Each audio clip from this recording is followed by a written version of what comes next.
You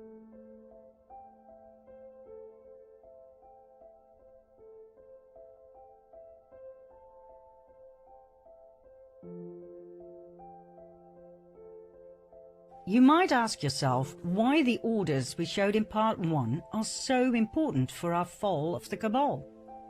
Well, you know the expression, know thy enemy? In order to understand the magnificence of their elite plan and the magnitude of their evil intent, we must first identify whom we are dealing with here. There is so much misinformation going around, not only on the internet, but also in our history books. That, by the way, were never written by neutral observers, but always by the winners. If you don't understand where the Cabal comes from, how far back they go in history, if you don't know how we were led to believe that all of these orders and movements were separate entities that came and went in history, independently and rather harmlessly, then you will most certainly not understand nor believe the true identity of the Cabal. You will miss the fact that we find ourselves at the final stage of their master plan. And if you don't fully comprehend in which danger we find ourselves, you will not know what to do at the moment suprême. That is why we make this documentary, so you can wake up, see through all the lies, and take action to claim your sovereignty back. That's when you'll understand what we said in the previous series.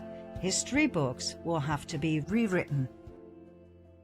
Okay, let's see where and when our two storylines meet, shall we? It was in 1748 in southern Germany, Bavaria, in a small town called Ingolstadt. A boy was born.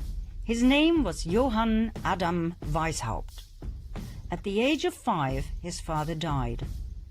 The Jesuits took him under their wings and groomed Adam, who turned out to be a highly intelligent and strong-minded individual, to become a professor in canon law at the Jesuit University of Ingolstadt. He rewrote ancient historical documents in which the ideology of Lucifer would eventually lead to the complete control of the world. In 1773, a secret meeting took place between Meyer Amschel Rothschild and a select group of 12 elite Khazarian bankers and businessmen. Remember Rothschild, key player in our first storyline? The excessively wealthy and powerful Ashkenazi Khazarian banker from Frankfurt? Well, Rothschild proposed to join forces and riches with the purpose of world dominance. He had set his eye on Adam Weishaupt, who would be perfect to implement their plans in practice and run their organization. And so, on May the 1st, 1776, Adam Weishaupt founded the Bund der Perfektibilisten, the Order of the Perfectionists, later to be called the Order of the Illuminati. It was the fusion of the financial empire of the Rothschilds and the wealth and power of the military order of the Jesuits. Their goal? The creation of a world government and world dominance. Although Weishaupt's name is commonly known among those who study this material, not many people are aware of the fact that he based his Order of the Illuminati on ancient documents, one of which was a letter that was given to him by Rothschild. This letter, referred to as the Constantinople letter, was old and of extreme value to the Ashkenazim. It was 287 years old, written in 1489 by the Nazi, the chairman of the Jewish High Council in Constantinople, as a response to an outcry for help by the head of the Ashkenazi Jews in France. Remember the Khazarians who had fled Russia and who had changed their name to Ashkenazi Jews? They now felt threatened by the other ethnic groups in France. The king had even told them they had to convert to Christianity. The reply of the Nazi in the Constantinople letter was as follows. As for what you say that the King of France obliges you to become Christians, do it. since you cannot do otherwise but let the law of Moses be kept in your hearts. As for what you say about the demand to despoil you of your goods, make your sons merchants, that little by little they may despoil the Christians of theirs. As for what you say about their making attempts on your lives, make your sons doctors and apothecaries, that they may take away Christian lives. As for what you say about their destroying your synagogues, make your sons canons and clerics, in order that they may destroy their churches. As for the many other vexations you complain of, arrange that your sons become advocates and lawyers, and see that they always mix themselves up with the affairs of state, in order that by putting Christians under your yoke, you may dominate the world and be avenged on them. Do not swerve from this order we give you, for you will find by experience that, humiliated as you are now, you will reach the actuality of power. In other words, they were told to fake a make-believe conversion and to infiltrate every aspect of society: commerce, medicine, religion, and legislation, with the sole purpose of revenge and destruction. How Khazarian. Adam Weishaupt founded the Order of the Illuminati in 1776, financed by the Rothschilds, based on this letter, that, by the way, was based on an even older document, more about which in part 4. 1 year later, in 1777, Weishaupt joined the Grand Orient Masonic Lodge. He made over 2,000 Jesuits head of the many lodges across the world, thus establishing a massive empire of power, in which the Jesuit order was the spider in the web. Weishaupt then officially left the Jesuit order, so that no suspicion would ever be drawn to the involvement of the Roman Catholic Church and the Jesuit Council in the illustrious plans of the Illuminati. The Rothschilds used their riches to finance wars, as they had found out that by financing both sides of each and every war, they would always win financially. They knew no scruples, no mercy. The alliance of the Luciferian Khazars and the Jesuit order had only just begun. Their goals? Personal gain, wealth and power. The submission of the royal families. The annihilation of the infidels. Protestants, Calvinists, atheists, Muslims, Jews.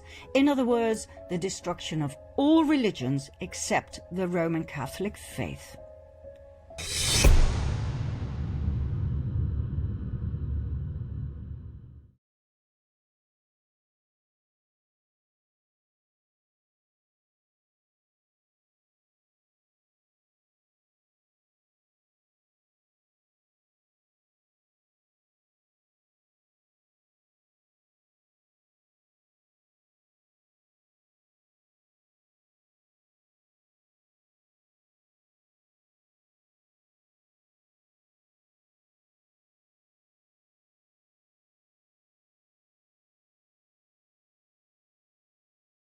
The destruction of all governments, world dominance of the Pope, and revenge.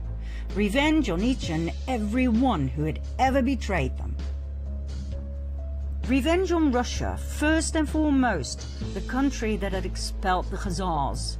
But not only that. Remember the vengeance of the Jesuits on the Pope, who had betrayed them? Well, they weren't done just yet. For the European kings of France, Spain, England, Austria, and so on, who had banned the Jesuit order, were about to have a taste of their wrath. The first pawn the Illuminati alliance put forward was Napoleon Bonaparte. The fact that the French Revolution was indeed orchestrated by elite secret societies was documented and proven by the French Jesuit Augustin Barruel. He wrote an influential account in which he focused in particular on Adam Weishaupt, founder of the Order of the Illuminati. According to Baruel, the French Revolution was orchestrated by Freemasons and philosophers like Voltaire and Montesquieu. We'll get back to Baruel in a later stage, so remember his name. Napoleon's advisor was a Jesuit, Emmanuel Sillet. He advised Napoleon on where to go and what to do. In today's language, we would call Sillet his handler. According to many historians and researchers, the Jesuits were the ones who orchestrated and directed the French Revolution and the outcome.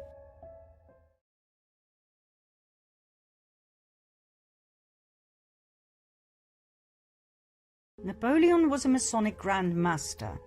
He was chosen and initiated by the order to play a key role in their planned revolution. Napoleon's brother, Louis Bonaparte, was made Grand Master of the Grand Orient of France. His wife Josephine was a member of the Mason Rite of Adoption. Under Napoleon's rule, the number of lodges in France grew from 300 to 1,220. Napoleon was a puppet of the cabal. We were led to believe he was the front man, but he was not.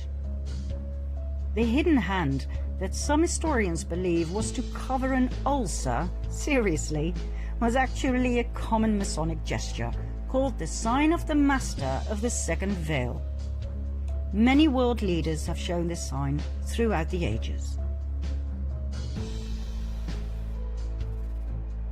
The French Revolution started in 1789 and lasted for 10 long and bloody years of absolute terror.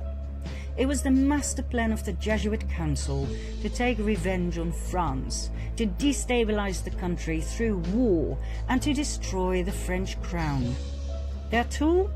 The Jacobins, an extremist political movement founded by none other than Napoleon's advisor, the Jesuit Sillet. The Jacobins caused mayhem across France, rioting, plundering, murdering everyone who stood in their way. They left behind a trail of death and destruction wherever they went. The Jesuit plan worked. The guillotines worked overtime.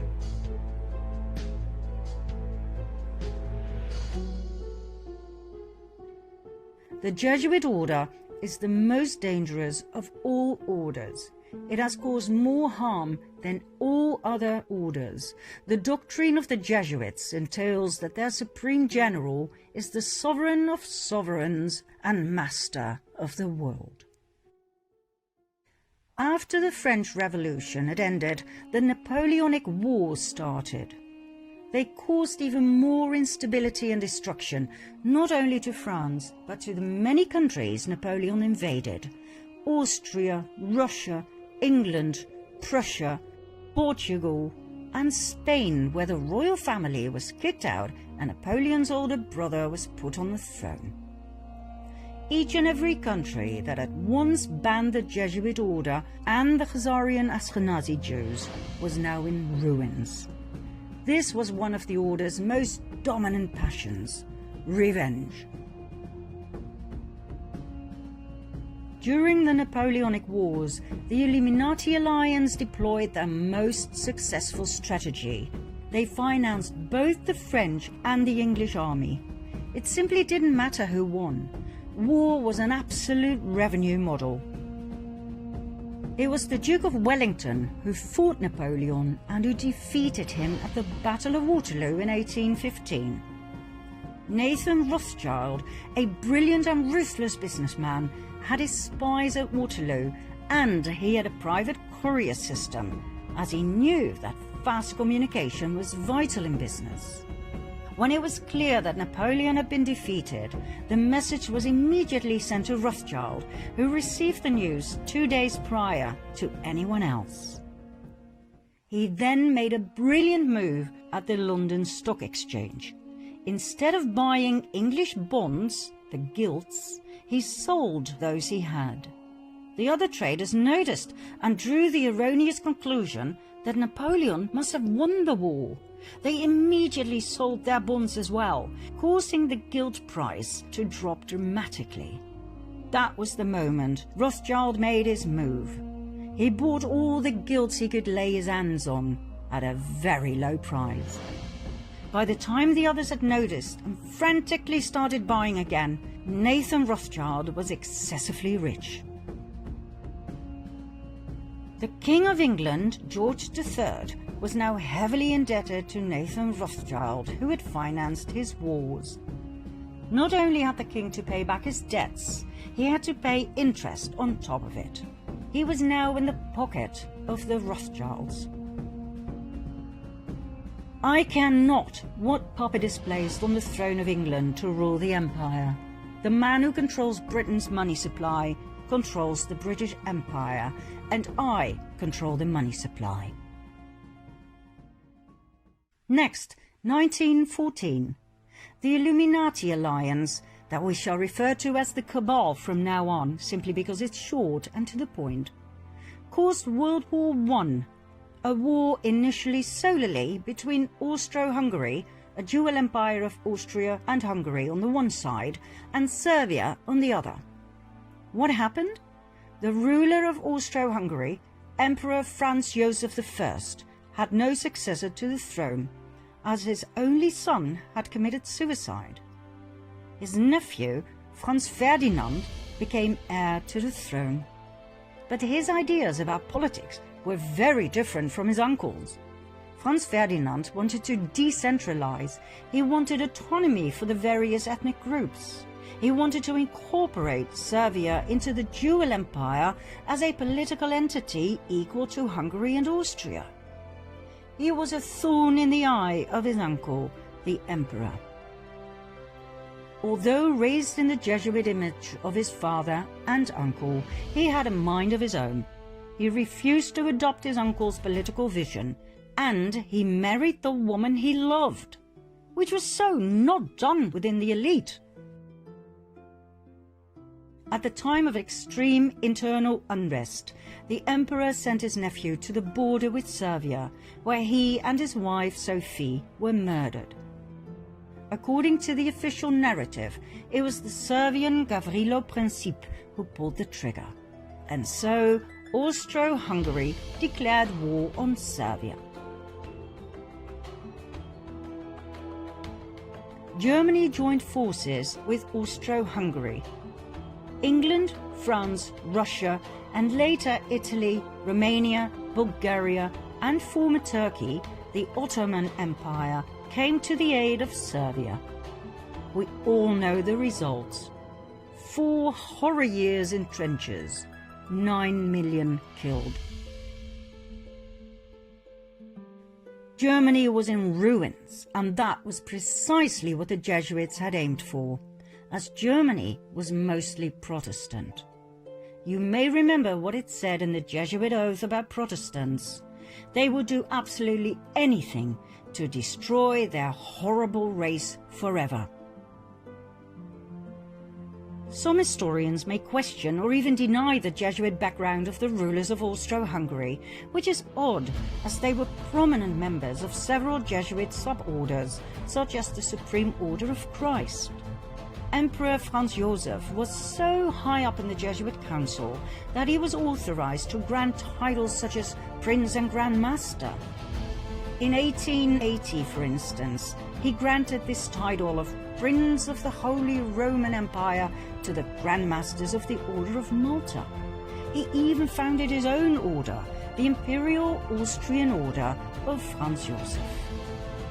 I promise to go deeper into these orders, plus the evidence of their Jesuit connection, in a later episode.